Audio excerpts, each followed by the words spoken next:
ikindi naco yabajije ngo kubera iki Double J na Kiriku batababona kuri nize kuri affiche. Twarabarondeye, Kiriku yavuze ko ata n'umuziki yawuhebye. Yarabivuze ntabyo mwumvise. Mugabo cyanangaje ryari nagenda ngubona kuri affiche. Manager yaramuhamagaye Kiriku ngira yari umuntu wa mbere, Kiriku yari umuntu wa mbere na Double J abantu ba mbere bahamagawe. Nkuko twabivuze yuko twebwe naho bavuye muri Bantu Boy mugabo tuzobashigikira. Tuzokwama tubashigiye, tuzokwama turi inyuma yabo. Balance tout simplement. Kiriku baramuhamagaye aravuga ati jewe n'umuziki narawuhebye. Donc niyanse ngo oya urabona sinza mugabo yavuze ko umuziki yawebye.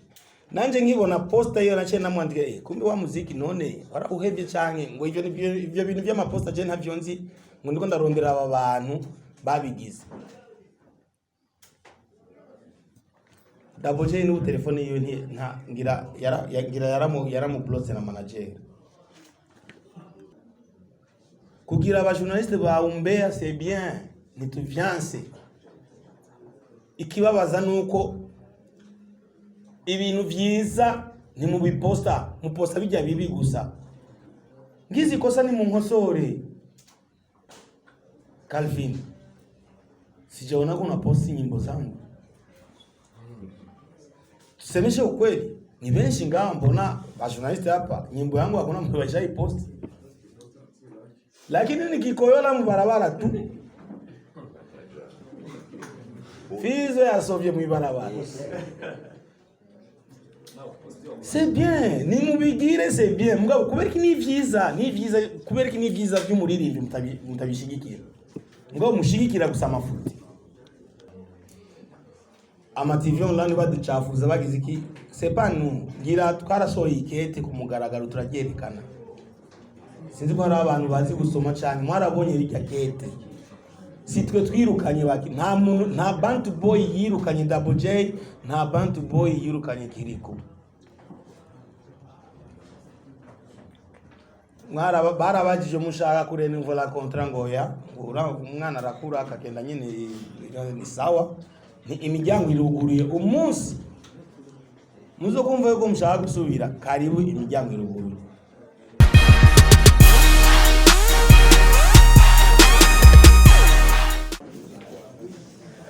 Bwana sifiwe.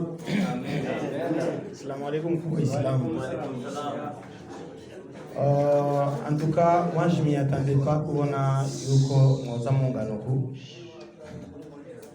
Impamvu ngira benshi murayizi ntarinze no kuyivuga mugabo kameme birangyoye cyane gose cyane kandi cyane gose. Umbajije ngo mbe umuziki wo wari kwikwiye. Ndi exemple je ihagaze ngaho imbere yanyu. Naho benshi batawara bavyemera. Je ndi exemple iri vivant. Ça fait plus de 20 ans ko ndagwanira umuziki. Kuko yo nari kubundi nari kubiheba. Ndo kwikukira niki no kwitegemvya. Umuziki uridegemvya mugabo hari abantu bawica. Barahari. Muri mwebwe nyene barahari. Barahari ho kugenda gushigikira umuziki mugabo bakawuponda. Ho kwigisha ati ujya muziki wari kuburyoshe iyo hari kuba hameza akantu kameze uko agatari cyangwa bakongereza ko sinzi mugabo ashobora kubona agakosa kamwe kari mu muziki akashabona yuko byose byapfuye. James Zoranda umuntu wese afite droit yo gukunda umuntu ashaka.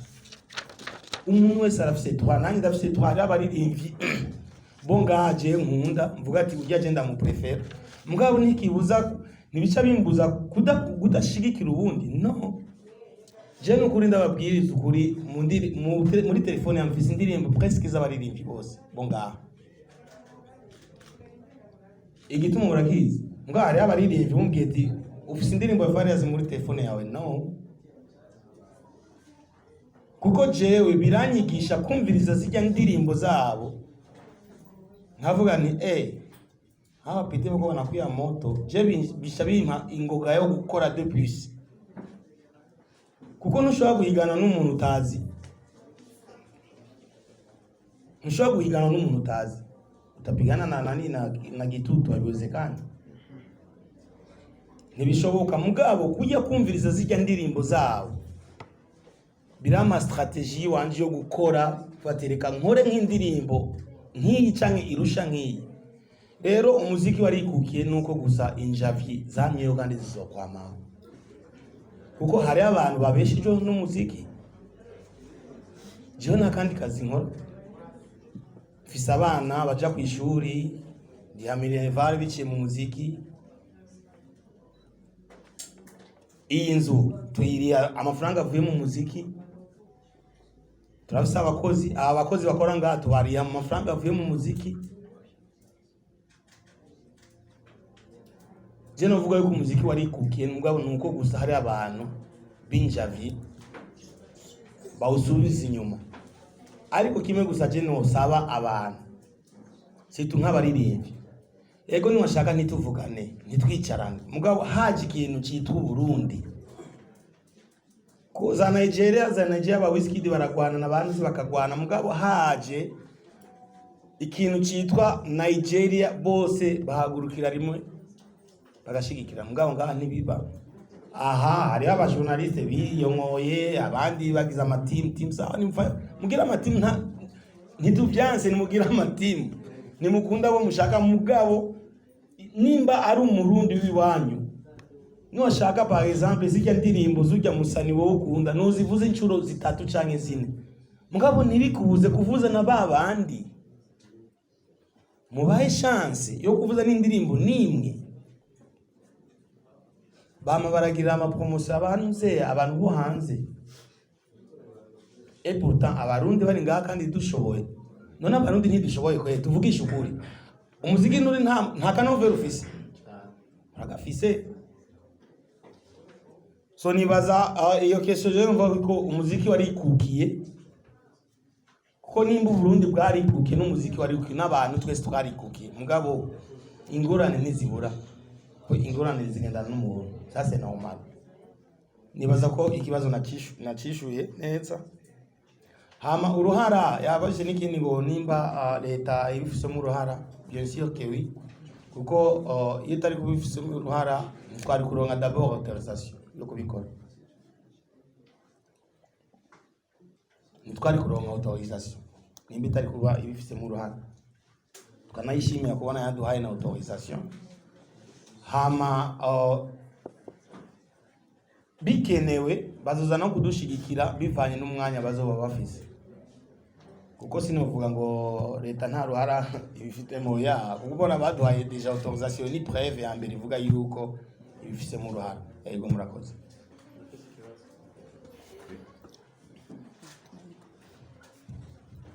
yeah inaitwa Kelvin the Hot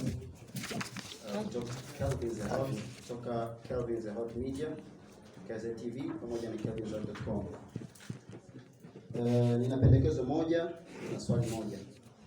Pendekezo langu kuhusiana na swali la kwanza lililoulizwa na manager Stein aliweza kulijibu kusema kwamba waandishi wa habari ambao wanakuja kutafuta majungu hawakaribishwi, lakini kumbusheni kwamba waandishi wa habari sisi tunapenda majungu. Tunapenda majungu kwa sababu usitegemee siku zote kama utafanikiwa bila kuwa na hater nyuma yako. Usitegemee kama ipo siku utafanikiwa bila kuwa na mtu ambaye unaona kabisa huyu mtu ananisumbua. Kwa hiyo na kama kuna waandishi wa habari ambao watakaokuja pale kutafuta content kufeli kweli. Lakini ningeomba pia muwaruhusu kwa sababu wale wanawapa challenge, wanawapa changamoto. Wapo wengi sana ndugu zangu ambao tunatumika sana kwenye YouTube. Hizo tunapenda sana. Alafu swali langu ni kutoka kwa wananchi. Wananchi pia wanapenda umbea. Sasa kuna swali moja la kibea ambalo nataka kuuliza. Bana, tunafahamu kwamba Bantu Boy Entertainment ni kampuni kubwa sana, ni record label kubwa sana hapa nchini. Tunaposema Bantu Boy, kila mmoja anaelewa ni kitu gani. Na nyuma Bantu Boy tunamuona Manager Stein, tunamuona Mgani Bizarre pia. Swali kutoka kwa wananchi wanasema kwamba bana, tumeona wasanii kibao sana kwenye mabango, lakini hatujamwona Double J, hatujamwona Kirikou. Issue ikoje mzee? Issue ikoje? Au ndio kama tumemaliza mkataba na tulimaliza kweli, yani mbaya hakuna kujuana? Ndio swali langu. Sisi kama kuishira mu Kirundi cyangwa mu Kiswahili. Kirundi gira ibibazo by'iyo mwabyumvise. Umbea, majungu. C'est vrai, nivyo jewe navyo nitwigeze tuvyana. Unajua katika kila maisha ubuzima habayo challenge. Sasa normal. Ikiora kimbabaza depuis cyane ikiora kimbabaza nuko ivyiza mutabanza gushira ivyiza imbere. Ego c'est vrai yuko kugira utera imbere nuko hoba hari umuntu akubangamira. Sivyo? Kuko twese turi ngaha tuganira ubuzima kubaho neza kugira twerekane bantu biwatiti turabona genda kurusha ubuzima. C'est vrai, ça c'est vrai. Jewe ikintu kiora kimbabaza nuko ndasubiyemo. Nuko iyo umuntu ariko arakora ivyiza bijya vyiza iyo mari kuba mubivuga muba wa mbere mu kubiposta mu kugirana sinzi ukuntu vyita mugabo ibibi nivyo cyane muhora murindira umuntu yuko asoba mwibarabara mwese amatwi abashinze hejuru kugira challenge c'est bien, kugira abantu bavuga badukosora c'est bien, mugabo hariyo façon mukosoramo mukabikosora nabi nukuri kw'Imana.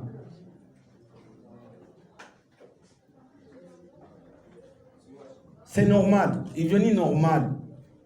Iyo atari kuba baririmbyi, hari abaririmbyi bagenzi banje sinarwa nariko ca nicariya sinari gukuma nkora. Abo bati ni jewe gusa nta wundi ahari. C'est moi le numéro 1. Mugabo nkubera hari abandi bakuma bavyuka bafise amatala baje bazi kuririmba. Jewe cyabintuma gukora cyane kugira ngumane nijya place yiwanje. Kugira aba journaliste ba Umbea c'est bien, nituvianse. Ikibabaza nuko ibintu vyiza ni mu biposta, muposta bijya bibi gusa. Ngizi kosa ni mu nkosore. Calvin, sijaona kuna posti nyimbo zangu. Tusemeshe ukweli, ni benshi ngaho mbona ba journaliste hapa nyimbo yangu hakuna mtu waishai posti. Lakini nikikoyola mubarabara tu Fizo ya sovye mubarabara. C'est bien, ni mubigire c'est bien. Mugabo kuberiki ni vyiza, kuberiki ni vyiza by'umuririmbi mutabishigikira. Mugabo mushigikira gusa amafuti. Kuko sorana ni bien kuko jewe nimba nkiririmba kugeza n'ubu nuko nemera challenge, nuko bankosora, nuko nemera impanuro bampa. Ningikuwa kichwa ngumu, ningikuwa nishapotea zamani. Ngira ico nacishuye ngira wagitahuye. Kugira ama challenge, kugira Umbea, kugira iki c'est bon. Ntavyo twanse mugabo ego ninagira amakosa muzoya nkosore. Mugabo nabijya vyiza byiwanje navyo nyine muzobishigikira. Nimurindire gusa yuko Fizo yaborewe twamusanze ajyamye hanze muri yapana kwibarabara yisovye ko ndo muvuye muna kubera iki muziki wanje mutawupoze ko nakoze muziki kumbuye ko mutavyemera kubera ko mutavyemanga. Murafise droit yo kudukosora kandi mutadukosoye ntituzotera imbere. Mugabe murabe na façon yo gukosora ko umuntu ubanze kuvuga ati indirimbo yiwe ni indirimbo nziza mugabo ibuziki niki ubanza kuvuga d'abord indirimbo ukayanaje ukavuga ati indirimbo yari kuryoha mugabo nuko ngaha ifise nuku apana shita kudurura ngo indirimbo wapi. Hamikindi nacho yabajije ngo kubera iki Double J na Kirikou batababona kuri nize kuri affiche. Twarabarondeye Kirikou yavuze ko ata n'umuziki yawuhebye. Yarabivuze ntabyo mwumvise. Mugabo cyanangaje cyari naciye ndamubona kuri affiche. manager yaramuhamagaye Kiriku ngira yari umuntu wa mbere, Kiriku yari umuntu wa mbere na Double J abantu ba mbere bahamagawe. Nkuko twabivuze yuko twebwe naho bavuye muri Bantu Boy ngabo tuzobashigikira, tuzokwama tubashigiye, tuzokwama turi inyuma yabo. Balance tout simplement. Kiriku baramuhamagaye aravuga ati jewe n'umuziki narawuhevye. Donc niyanse ngo oya urabona sinza mugabo yavuze ko umuziki yawevye. Nanje nkibona poster iyo nace namwandike kumbe wa muziki none warawuhevye canke ngo ivyo bintu by'ama poster je ntavyo nzi ngo ndiko ndarondera aba bantu babigize. Double J n'ubu telefone iyo nta ngira yaramu block na manager. Ivyo ni vy'ukuri ndiko ndababwira si ububeshi. Sasa mtu akianza kubloke wewe wavuze kumushigikira bica bigenda gute?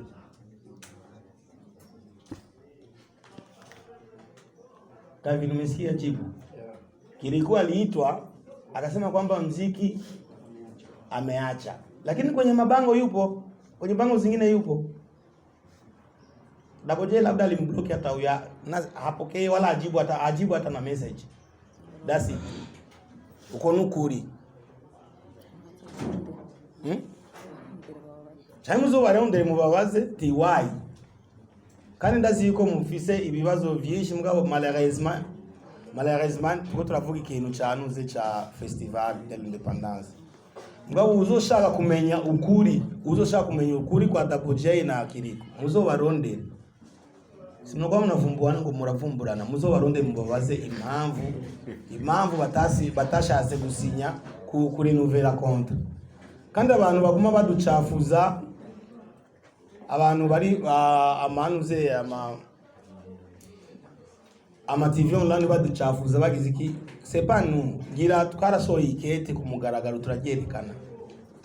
Sinzi ko hari abantu bazi gusoma cyane mwarabonye irya kete. Si twe twirukanye baki nta Bantu Boy yirukanye Double J, nta Bantu Boy yirukanye Kiriku.